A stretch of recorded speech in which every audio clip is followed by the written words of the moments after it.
Hey guys, this is just going to be a short video. I am starting a YouTube channel today to put up as much information as I can, quick information that you can utilize without a whole lot of one-on-one time with me, and for your health, your overall health, inflammation, joint pain, GI inflammation, whatever is going on, really, this information is useful.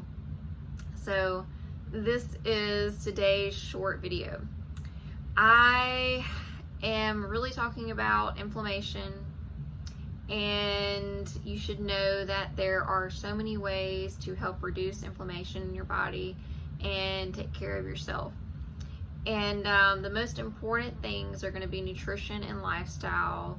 Are you putting more good things in than receiving stressful burdens and taking in food that is toxic and a burden to your body? So doing more good for your body. But we said nutrition, we said lifestyle, we said stress management. What does all of that pan out to in detail?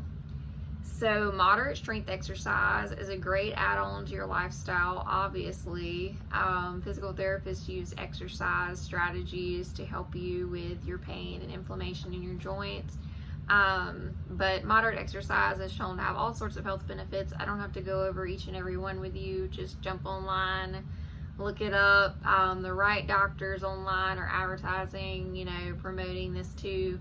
Exercise, moderate exercise, maybe 3 days of 3 to 5 days of 30 minutes to 1 hour activity. Anyway, you can push the limit there, but moderate exercise is wonderful. So also exercise that's appropriate for your body, which we could talk about more one-on-one, appropriate for you and your situation and your joint situation.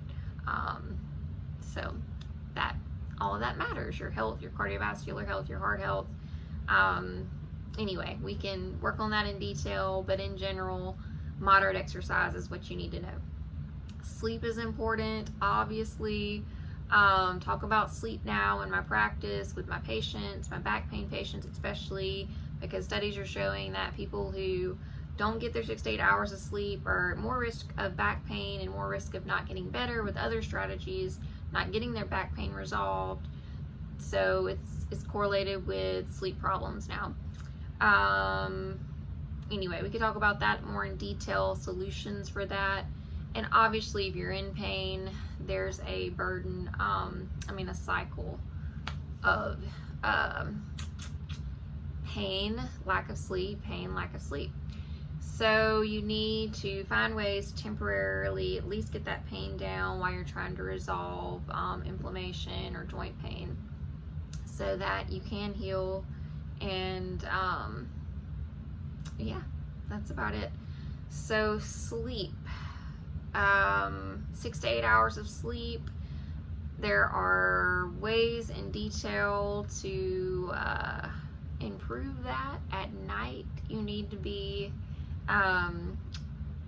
turning off the lights before, maybe an hour before bedtime. You need to be winding down. You don't need to be staring at a phone, especially without the night shift setting on your phone on, where it changes the light to a more yellow light.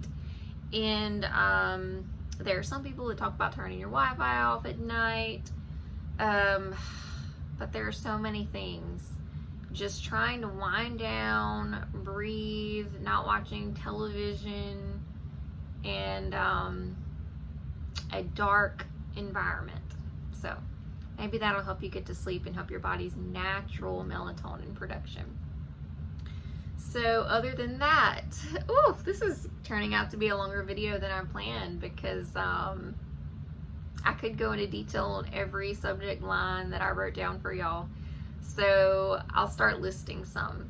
You've got decreasing the amount of time you're eating. So intermittent fasting is great. Cutting down the amount of hours you're eating a day, stopping dinner, or something at 5 or 6 p.m.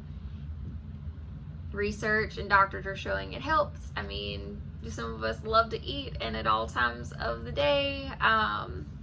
Anyway, that can be hard, but reducing your calories and in a safe way, appropriate for you, and reducing your calories in general in the hours of the day that you eat is showing improvements in inflammation, especially GI inflammation.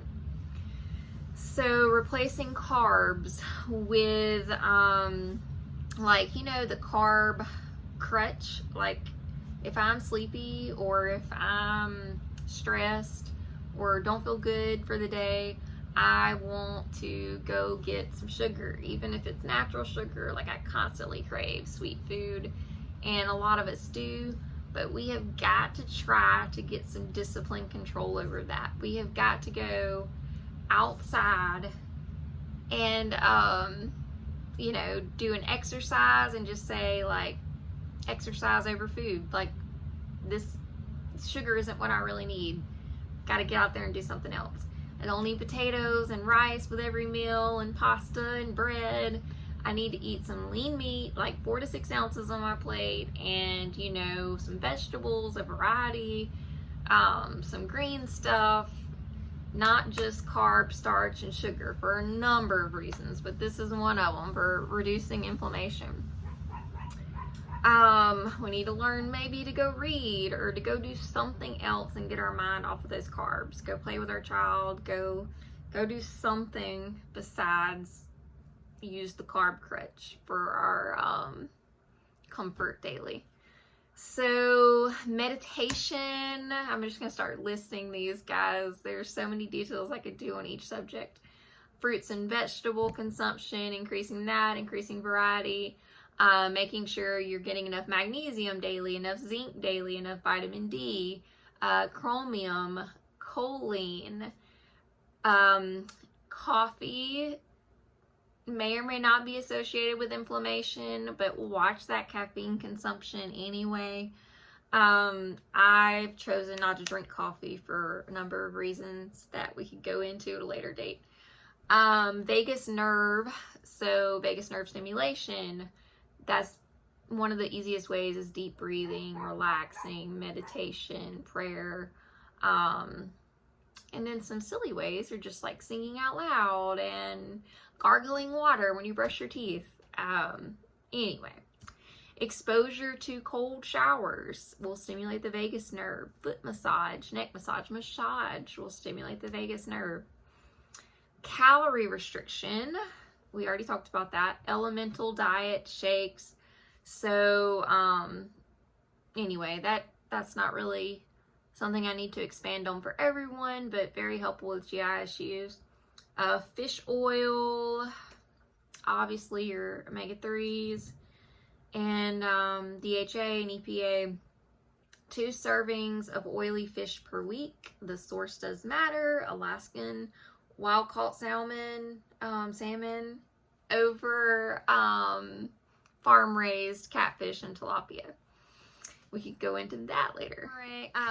Ginger and taking that. 1 to 10 cups of green tea. Decaf per day.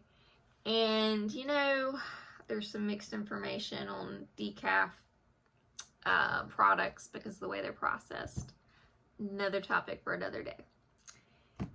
Ceylon cinnamon extract and black seed oil, and combine your green tea with lemon juice or vitamin C, and that is helpful.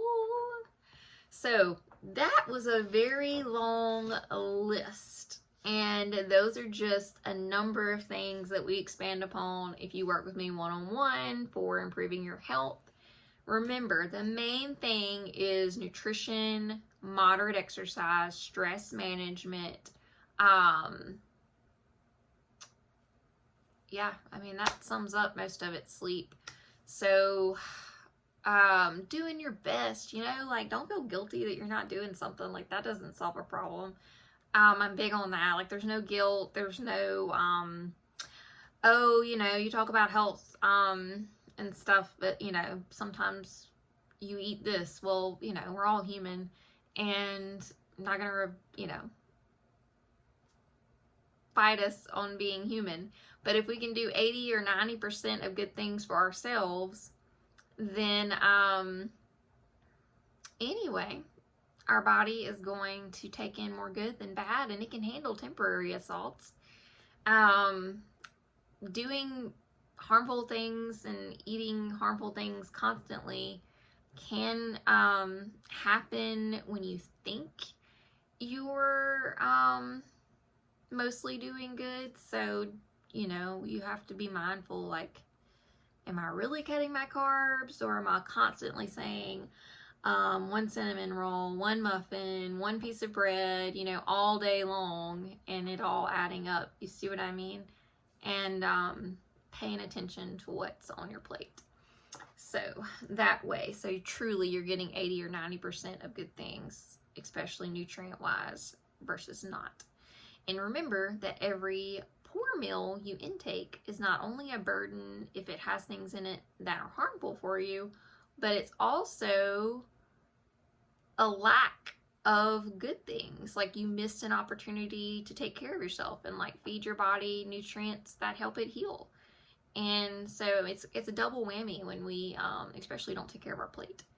There is you know, so many strategies I can give you for making this easier, and perspective, and working on your perspective, and all of that is another topic. But supplements are third or fourth. They're, you know, further down the list, but we've got to work on our lifestyle first.